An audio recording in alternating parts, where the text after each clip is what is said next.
नमस्कार। मैं कमलेश कबीर एक बार फिर स्वागत करता हूं इस नए एपिसोड में। आज के इस एपिसोड में मदरसा छाप लोगों के गुरु। अब आप समझ गए होंगे मैं किसकी बात कर रहा हूं। मैं बात कर रहा हूं जर्मन पिल्ले ध्रुव राठी की।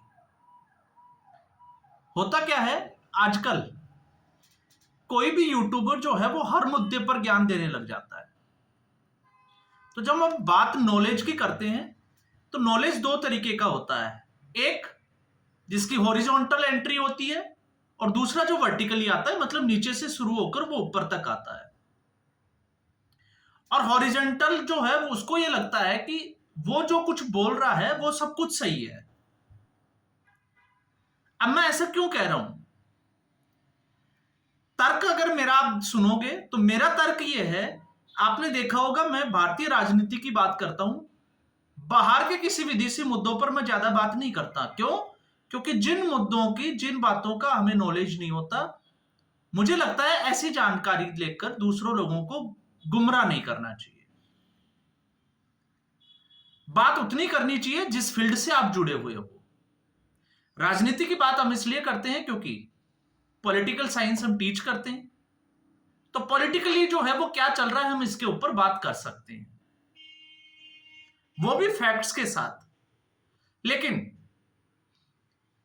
ऐसे लोग, अभी आपने देखा होगा चर्चा का विषय है जो एलन मस्क का ग्रोक है, आर्टिफिशियल इंटेलिजेंसी। चारों तरफ जो है वो इसी की आवाज आपको सुनाई देगी।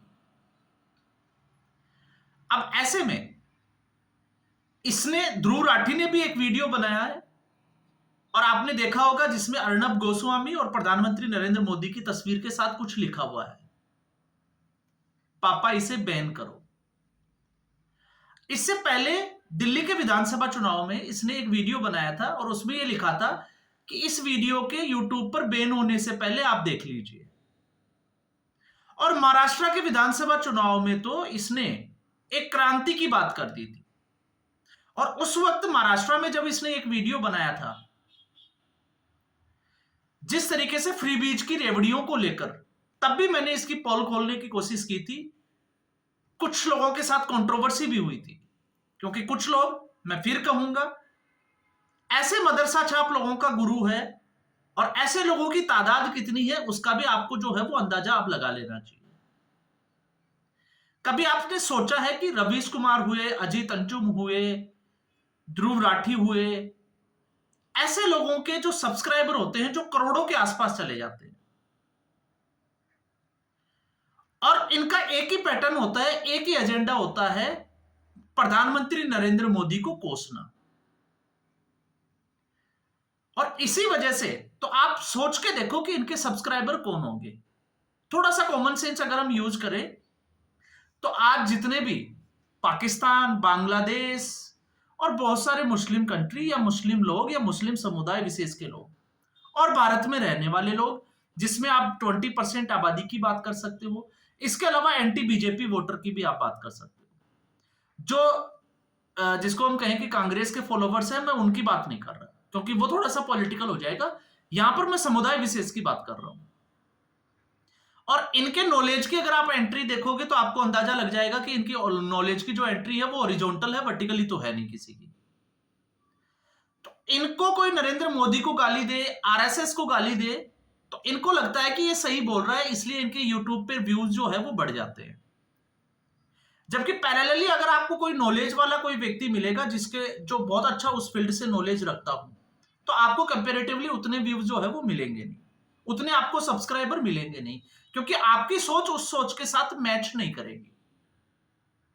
अब ऐसी स्थिति में, क्योंकि जो क्रांति महाराष्ट्र में ये लेके आया था, मैं हमेशा एक बात कहता हूं कि अगर आपको लगता है कि आप ही सही हो और आप चुनावों को भी इन्फ्लुएंस करने की ताकत रखते हो, तो फिर भारतीय जनता पार्टी हारती क्यों नहीं है?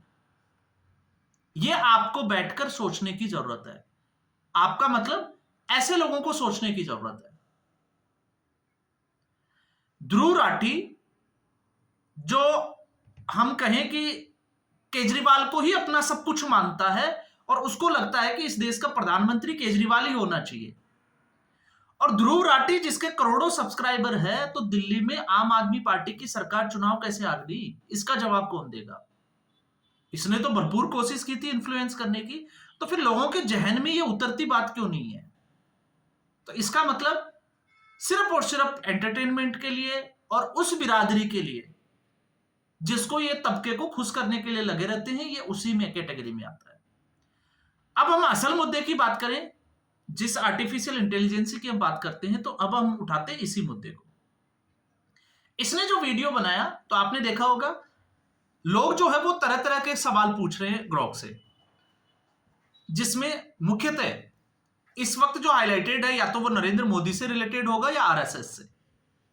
तो जिस तरीके से ग्रोक, क्योंकि ग्रोक के ऊपर खुद के ऊपर जो है वो अब सवाल उठने शुरू हो गए हैं, जिस तरीके से वो जवाब देता है, वो चिढ़ जाता है।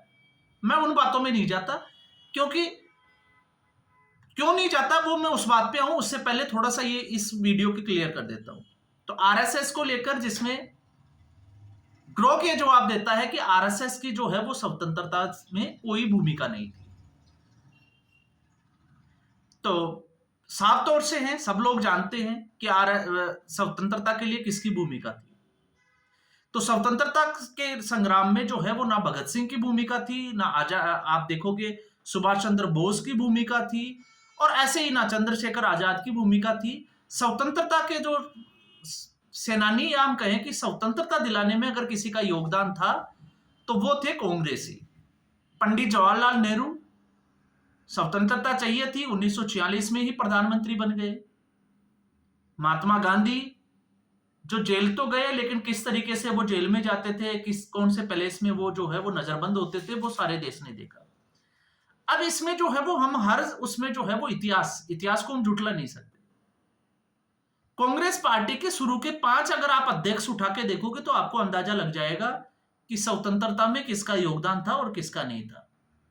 आप भगत सिंह को नहीं बुला सकते, आप चंद्रशेखर आजाद को नहीं बुला सकते, आप सुभाष चंद्र बोस को नहीं बुला सकते, लेकिन बुलाया गया। इसका एक एग्जांपल और मैं बताता हूं आपको। जिस तरीके से महात्मा गांधी की जयंती आती है, उसी दिन लाल बहादुर शास्त्री की भी आती है, लेकिन लाल बहादुर शास्त्री को भुला दिया गया इतिहास के पन्नों में। सिर्फ और सिर्फ गांधी परिवार को ही सर्वेसर्वा माना गया इस देश में। और ऐसा ही जो है वो आप देखोगे इंटरनेट पर उपलब्ध सामग्री में मिलेगा, और एनसीईआरटी वगैरह जितनी भी जो किताबें हैं, आपको भी इसी तरीके की जानकारी मिलेगी। इसके अलावा जब ये बात करता है सावरकर की, आप सोच के देखिए कि आखिर महात्मा गांधी को जेल हुई तो वो आगा खां पैलेस में होती है पुणे में। आप जाके देखिए, आप बोलोगे कि शायद मुझे भी ऐसी जेल हो जाए, मैं भी इसमें रह के देखूं। तो उस 5x8 की जो कालकोठरी थी अंडमान निकोबार द्वीप समूह में, आखिर सावरकर को वहां भेजने की क्या जरूरत थी, और इतनी कड़ी सजा देने की क्या जरूरत थी? क्योंकि वो तो आजादी में उनका तो योगदान नहीं था, और वो तो आपको पता है कि वो माफी वीर थे। तो फिर इसकी जरूरत क्यों थी? कुछ तो सोचना पड़ेगा ना। उसको 2-2 बार जो है वो आजीवन कारावास क्यों दिया गया था? आखिर ऐसा कौन सा डर था? उसको भी तो आगा खां पैलेस में बंद कर देते, क्योंकि वो तो आरएसएस वो सॉरी अंग्रेजों की जो है वो मुखबिरी करता था। आपको सोचना चाहिए ना इन बातों के लिए। तो ये सिर्फ और सिर्फ जो है वो इस देश के इतिहास को पहले ही मैनिपुलेटेड कर दिया, और इतना मैनिपुलेट कर दिया गया कि जब हम आर्टिफिशियल इंटेलिजेंस की बात करते हैं, तो ये एक सॉफ्टवेयर है। ये जानकारी जुटाता है उन शब्दों को जिनको बार बार इस्तेमाल किया जाता है। आप देखिए, मैं फिर कह रहा हूं, मैंने पहले वीडियो में भी बात की थी कि इस आर्टिफिशियल इंटेलिजेंस पे वही लोग भरोसा करें जो खुद कमजोर हो, जिनकी खुद की सोचने की ताकत ना हो। अगर आपकी सोचने की ताकत है तो आप खुद सोच के देखें। अजीत अंजुम ग्रोक से 39 सवाल पूछ रहा है, सिर्फ और सिर्फ किसके लिए? अपने सब्सक्राइबर को खुश करने के लिए, इन मदरसा छाप लोगों को खुश करने के लिए। इसके अलावा कुछ भी नहीं है। और सवाल क्या होंगे? सवाल वो नरेंद्र मोदी से संबंधित होंगे, वो सरकार से संबंधित होंगे, वो इन्हीं चीजों के। आप पूछ के देखिए ना कि पंडित जवाहरलाल नेहरू का एडविना के साथ क्या संबंध था, शायद अंदाजा लग जाएगा। आप पूछ के देखिए सोनिया गांधी कौन थी, आपको अपनी औकात का पता चल जाएगा। ग्रोक क्या जवाब देता है? लेकिन ये लोग इस तरीके के सवाल नहीं पूछेंगे। हालांकि मैं तो इन चीजों से जो है वो बहुत दूर रहता हूं, लेकिन मैं एक जो है वो मैं इसलिए नहीं कि मैं पर्सनल टारगेट कर रहा हूं सोनिया गांधी को या पंडित जवाहरलाल नेहरू को, नहीं। वो मैं इसलिए क्योंकि आप एक तरफा जो है वो इस तरीके से चला रहे हो, और आप ये कहते हो कि जो भाजपा के जो आईटी सेल जो प्रधानमंत्री नरेंद्र मोदी के लिए मजदूरी करते हैं, तो थोड़ा सा जो है वो लोगों को इस बात पे जो है वो जरूर सोचना चाहिए। क्या इस देश के लिए काम करने वाले सारे जो है वो मजदूरी है? मैं ये नहीं कहता कि प्रधानमंत्री नरेंद्र मोदी के सारे डिसीजन सही होते हैं, क्योंकि वो भी इंसान है और इंसानों से गलती होती है, तो हो सकता है उनके भी डिसीजन जो है वो गलत हो। लेकिन इसका मतलब ये नहीं होता कि आप इस तरीके से, लेकिन कहते हैं ना कि इस देश में समस्या आज भी वही है, और वो समस्या कौन सी है? मैं यहां पर मदरसों की बात नहीं कर रहा, मैं मदरसा छाप ज्ञान की बात कर रहा हूं, क्योंकि उनकी ज्ञान की जो सीमा है वो सीमित है, और इनको लगता है कि सब्सक्राइबर होने से, मैं हमेशा कहता हूं, आप देखो एलवीस यादव, उसको भी ये लगता है कि वो बहुत बड़ा, वो किसी भी मुद्दे पे बात कर सकता है, वो हर सब्जेक्ट में नॉलेज रखता है, एक नंबर का गधा बंदा है, लोगों को बेवकूफ बनाते हैं। और आजकल आपको पता ही है कि किस तरीके से जब बिग बॉस में सनी लियोनी को आके इस भारत में स्टार बना दिया जाए, तो आप समझ सकते हैं कि ये किस मानसिकता को खुश करने का एक काम होता है। और ऐसे लोग जो है वो बहुत जल्दी तरक्की करते हैं। लेकिन आपने देखा ना अभी अलावादिया और समय रैना, रणबीर अलावादिया की मैं बात कर रहा हूं, स्टेटमेंट देखा? उस स्टेटमेंट से आपको उनकी सोच का पता चलेगा कि उनका नॉलेज का लेवल क्या है। स्टार वो नहीं होते, स्टार बहुत से लोग होते हैं, लेकिन जरूरी नहीं है कि आपके यूट्यूब पर सब्सक्राइबर होने से आप अपने आप को जो है वो हर सब्जेक्ट के ज्ञाता समझ लें। लेकिन ये लोग जो है वो कहते हैं ना कि हॉरिजॉन्टल एंट्री है, तो वो इसी तरीके की बात करेंगे। तो ऐसे लोगों को इन्हीं की भाषा में जो है वो जवाब भी दिया जाना चाहिए, ऐसे लोगों को एक्सपोज भी किया जाना चाहिए।